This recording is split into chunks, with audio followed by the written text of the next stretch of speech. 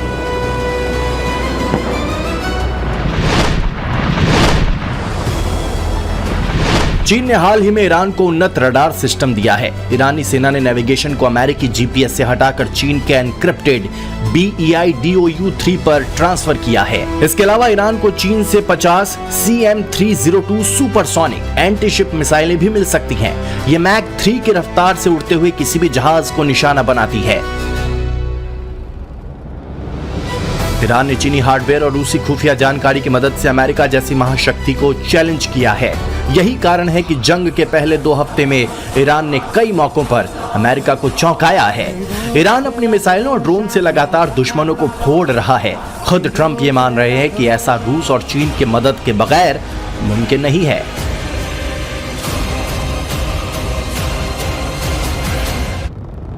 हालांकि रूसी राष्ट्रपति व्लादिमीर पुतिन ने अमेरिकी राष्ट्रपति डोनाल्ड ट्रंप के साथ फोन कॉल के दौरान इस बात से इनकार किया कि मॉस्को ने ईरान के साथ खुफिया जानकारी साझा की है। वैसे सही मायनों में देखा जाए तो पुतिन ईरान की मदद करके अमेरिका के साथ अपना हिसाब किताब बराबर कर रहे हैं। रूस जानता है कि यूक्रेन के साथ उसकी जंग में अमेरिका ने यूक्रेन को खुफिया जानकारी मुहैया कराई और उसी जानकारी के दम पर यूक्रेन ने रूस में अलग अलग जगहों पर हमले किए। इन हमलों में व्लादिमीर पुतिन का घर और दफ्तर शामिल थे और अब मॉस्को उसी खुफिया जानकारी को साझा करके अमेरिका के साथ बदला चुकाने की फिराक में है। जहां तक जंग की पूरी पिक्चर की बात है तो फिलहाल सटीक लोकेशन मिलने के बाद ईरान कामिकाज़े ड्रोन से अपने टारगेट हिट कर रहा है और इजराइल अमेरिका को हर रोज एक नई चोट दे रहा है।